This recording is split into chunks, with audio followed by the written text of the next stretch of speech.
Is Apple cutting corners with the iPhone 16e, or is it a smart move to lower the price?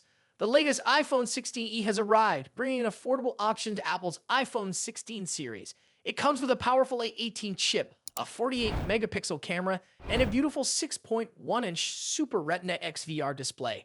But there's one big thing missing: MagSafe. Apple's popular magnetic charging and accessory system is not included in this model, and for some users, that could be a major downside.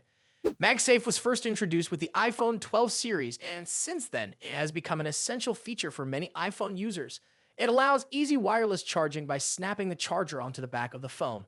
It also lets users attach accessories like wallets, battery packs, and car mounts without needing extra attachments or adhesives.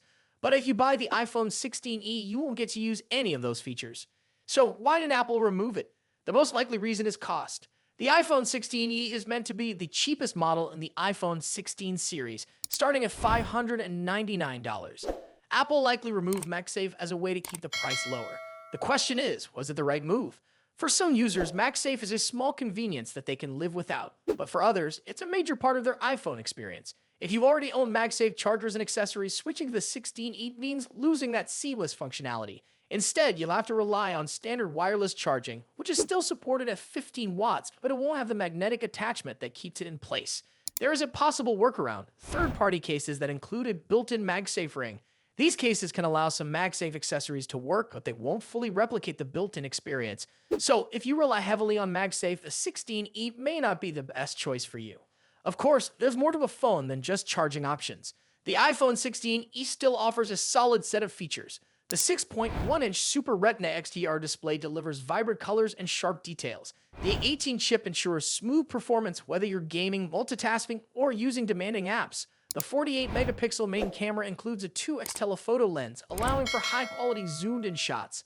And with Apple Intelligence, users can expect improvements in software and AI-powered features. Storage options are also flexible, with 128 gigabytes, 256 gigabytes, and 512 gigabytes models available. However, it's worth noting that there is no 1 terabyte option, which some power users might miss.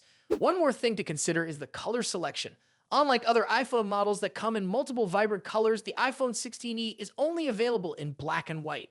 While this may not be a big issue for everyone, some users prefer having more choices when picking a new phone. So, should you buy the iPhone 16e? It depends on your priorities. If MagSafe is an important part of your iPhone experience and you already own MagSafe accessories, you might find this model limiting.